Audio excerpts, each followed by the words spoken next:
Oi gente, tudo bem com vocês? Eu sei, não me batam, faz tempo que eu não posto vídeo, não gravo vídeo, eu tô sumida, mas tá tudo bem.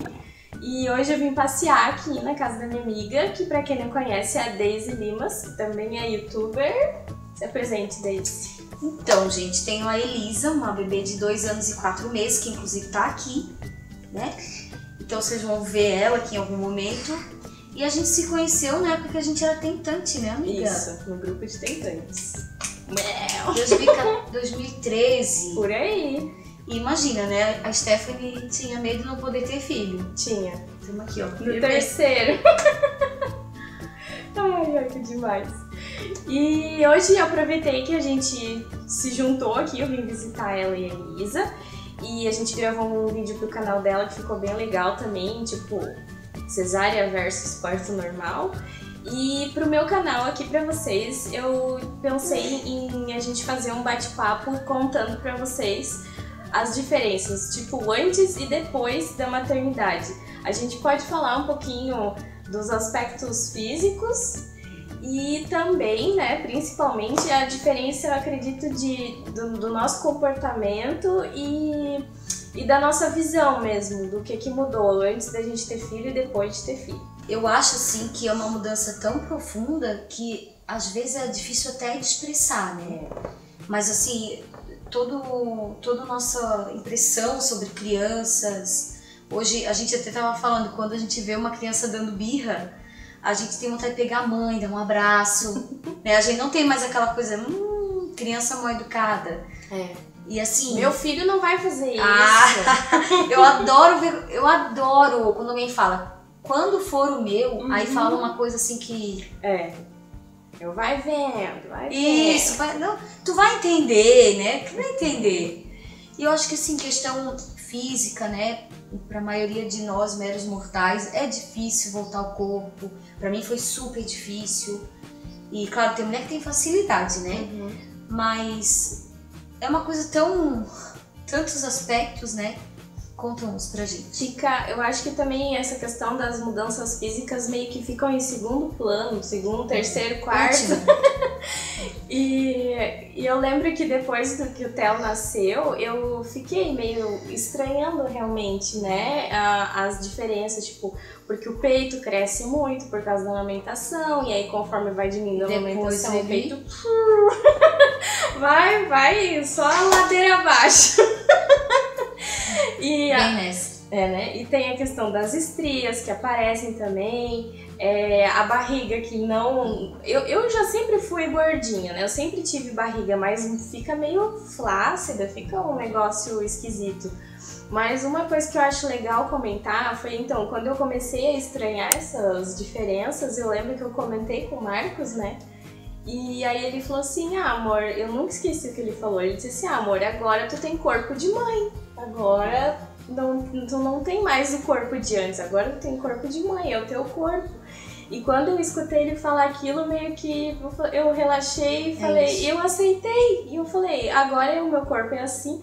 E no meu caso, que foi parto normal, eu percebi a diferença até nos meus ossos aqui embaixo. Eu senti que modificou um pouco a posição dos ossos. Mas eu senti um alargamento do quadril também. E no meu caso foi cesárea. Mas a própria gestação, ela dá essa mudança de ângulo, né? Bem engraçado. E, enfim, eu acho que do físico era mais isso, assim. Só que eu, graças a Deus, lidei bem com essas mudanças, tanto que tem mulher que tem vergonha, assim, que nem eu tive estria mais na barriga. Só que elas também são... fica sempre bem barriguda, bem né? barriguda. Eu não tinha muita barriga, minha barriga era espalhada assim. Não era pra frente. A minha eu acho que as minhas ficam mais pra frente, assim. Só que as estrias ficaram super clarinhas, então acho que por isso também que eu não fiquei tão neurótica, porque não fica muito evidente.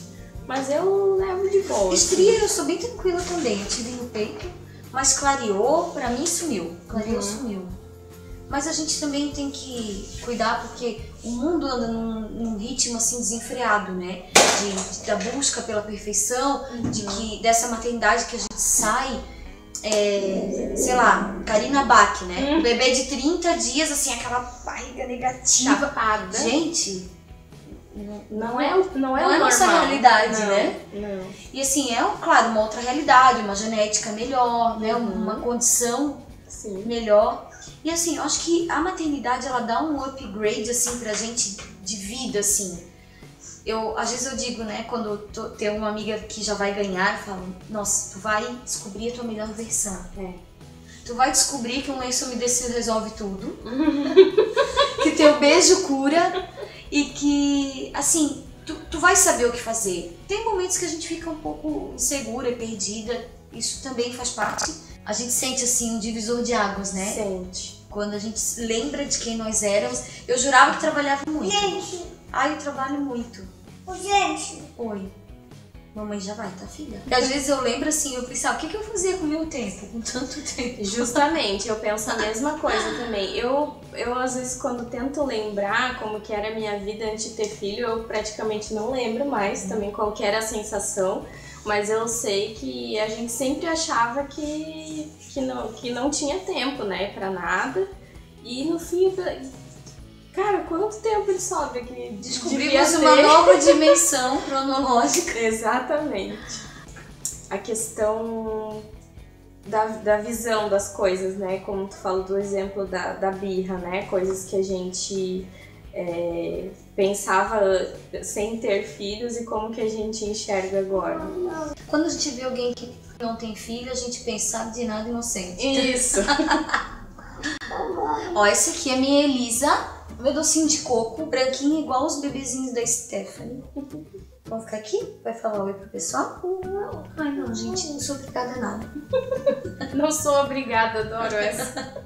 Principalmente questão assim de educação, quando a gente vê as crianças agindo mal, a gente fala assim, nossa, o pai e a mãe tem que ter pulso firme, tem que corrigir. E agora com o filho, falando da minha experiência, eu tento ao máximo, a gente vive para isso, para dar educação, para impor limites, para, né, criar com afeto, com amor, mas é um desafio diário. Sim. Não sei se porque eu tô, né, ali no Turbo 2, naqueles processos todos, né, que é a fase 2, né, amiga? Nossa, é tenso. O teu ainda passou um pouquinho mais tranquilo, né? Pelo 2. Sim. Mas aqui o 2 pegou com tudo, assim. E assim, a gente entende muito melhor outras mães em apuros do que em outras épocas, assim, muito melhor. Quando eu não tinha filhos ainda, eu vou falar por mim, né? Eu tinha meio esse impulso de, não que eu falasse, né, ou externasse qualquer coisa, mas mesmo mentalmente era quase que automático eu julgar ou imaginar como que eu faria quando fosse meu filho. E hoje em dia, depois de ser mãe, a empatia, como a gente estava falando no vídeo que a gente gravou antes, veio super forte, porque realmente a gente tem vontade de acolher a mãe que está passando por algum problema, ao invés de julgar ou criticar ou achar que aquela mãe está fazendo errado ou tá sendo, sei lá, fraca, preguiçosa, né? Porque às vezes tem isso também, a mãe não tá afim de se estressar. Claro que tem momentos que eu particularmente não tá afim de se estressar. Quem nunca, né? Mas não cabe as pessoas de fora julgar, porque a gente não sabe o momento que a outra mãe tá passando, vivendo, né? Então essa foi uma diferença que eu reparei, assim, questão que a empatia por outras mães, né, pelas pessoas que estão lidando com os filhos, aumentou exponencialmente, assim. Uma coisa que eu acho também que a maternidade faz com a gente é desenvolver, assim, o altruísmo, né, aquela coisa do pensar no outro. Porque o ser humano, ele é egoísta por si. Sim. A gente tem isso do primeiro eu, né? E assim, meio que não tem opção, né? Tu tem sempre outra pessoa primeiro. Se tu vai tomar banho uma pessoa primeiro, primeira pessoa. Quem vai comer primeiro? Primeiro teu filho. E nem tô falando da gente se abandonar, da gente se esquecer, né? Porque daí tem gente que vem, mas as mães não podem se anular tanto. Mas é uma questão de necessidade também no começo, eu não sei tu, mas eu, por exemplo, às vezes, até pra eu ficar mais tranquila e pra poder fazer as coisas pra mim com mais calma, eu prefiro deixar tudo certo primeiro com as crianças, Tirar o teu tempo. Exatamente, do que, sei lá, eu fazer o tempo todo correndo, não sei o quê. Esses dias eu vi um post de um casal que eu acompanhei no YouTube, que eles estavam lá, era meia-noite e pouco, as crianças tinham ido dormir, aí eles estavam lá comendo um mingau com aveia, não sei o quê, e que daí ela botou uma frase assim, que muitas vezes, mais ou menos assim, a refeição dos pais é ver o filho comer. Eu falei, gente, mas pra mim não tá na minha realidade um negócio desse, não chega a esse ponto, sabe? Porque eu também penso que se a gente tem que estar bem pra poder dar conta dos filhos, né? Então acho que também não é... A gente se anula, mas não dá pra se anular totalmente, né? Não dá. Questão assim da gente, no meio dessa loucura que se chama maternidade, a gente encontrar uma forma de fazer algo por nós. Não falo nem esse tempo, porque realmente é escasso, ainda mais com mais de um, né? Mas eu sinto isso também com a Elisa. Mas assim, por exemplo, tem mãe que gosta de fazer unha, tem mãe que gosta de dar uma caminhada, tem mãe que gosta de fazer uma massagem. Então, claro, cada um dentro do seu poder aquisitivo, mas existem formas. Eu vejo assim, mães que eu sigo, né, que o tempo dela no puerpério é acordar, tomar um banho e se maquiar. Né, o caso da Marina lá no Ignite. Então ela fala, esse é o meu tempinho, é o tempo que eu me renovo para que o meu dia corra bem. Sim. Então, eu lembro que com 5 meses, assim, da Elisa, eu comecei esse resgate de mim. Foi quando eu comecei o meu processo de emagrecimento.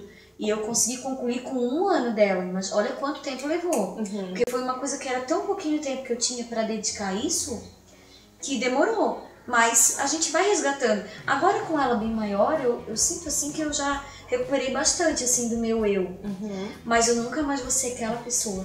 Exato.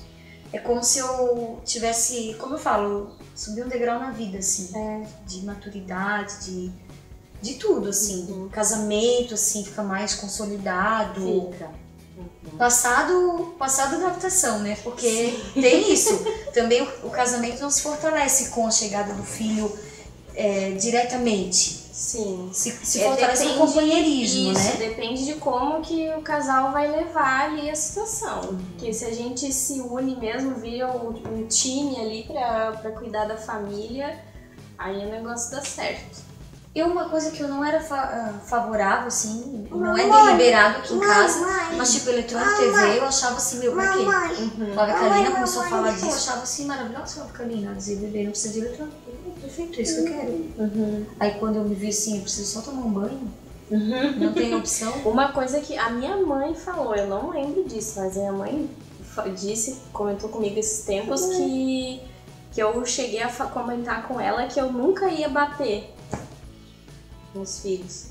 Eu lembro que eu até corrigi ela, eu falei assim, eu lembro de te falar que eu nunca ia dar uma surra, porque a minha mãe, eu apanhei de chinelo algumas vezes na minha vida. Acho que é da geração que apanhou pra caramba, né? E só que eu acho que a minha mãe mesmo fala hoje em dia, mas eu acho que muitas vezes ela se excedeu, sabe? Nos castigos e coisa, porque eu lembro de algumas vezes, de surras que eu levei e tal, mas eu não lembro o que eu fiz de errado pra chegar naquilo ali, entende? E aí eu lembro que eu queria muito tomar esse cuidado de não... Eu sempre tive muito isso na minha cabeça, de não repetir os erros, o que eu considerava errado, né, da criação da minha mãe comigo e com a minha irmã. E eu me sinto até meio mal, assim, quando eu vejo que eu tô chegando perto de fazer parecido, eu já fico muito mal. E aí eu consigo...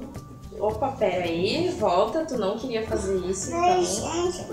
Mas já aconteceu, tipo, de bater na hora da raiva, né, que nem a gente fala, e isso não é legal. É que tem momentos assim que a gente fica tão sem saber o que fazer, que a gente recorre, mesma coisa que comigo, a gente recorre a essa forma de buscar essa autoridade, mas a gente vê que não funciona, né?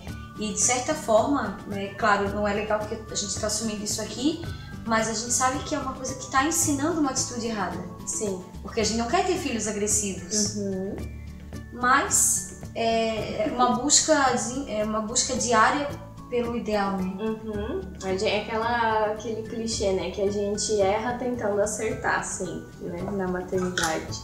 E tem momentos e tem uma fase da criança que tu dá um tapa pra assustar, pra criança se ligar, vai funcionar. O Marcos, que já leu bastante sobre isso, ele fala que até os 7 anos, em muitas situações, o bater ajuda, realmente é bom, serve. Mas porque diz que a partir dos 7 anos que a criança começa a desenvolver a razão, que ela começa a entender as coisas, aí que a palmada já não é mais eficiente, porque aí ela já começa a entender, tipo, se tu sentar e explicar pra ela que aquilo ali que ela fez tá errado. Antes disso, tu começa, o que eu adoro mesmo, eu tento fazer isso, né? Entra por aqui, sai por aqui. Explicar, né? Exatamente. Então, às vezes, o bater é que resolve, até porque a gente tem dentro dessa filosofia, digamos assim, que é importante, né, até essa fase, antes de começar a desenvolver a razão, que a criança tem que ter medo de alguma coisa. Ela tem que pensar assim, eu não vou fazer porque eu não quero apanhar, por exemplo. Então, em algumas situações, a palmada é útil, pode ajudar. Pode ajudar. Pode ser que sim, pode ser que não, né? Tem que avaliar a situação. E a gente sempre tem que estar controlada, porque se a gente for bater na raiva eu fico, gente do céu, eu até brinco com uma amiga, eu fico possuída no ritmo ragatanga às vezes. Eu adoro! Saio correndo assim, eu falo pro Marcos que eu fico com cara de louca às vezes. Mas eles testam, gente, eles testam.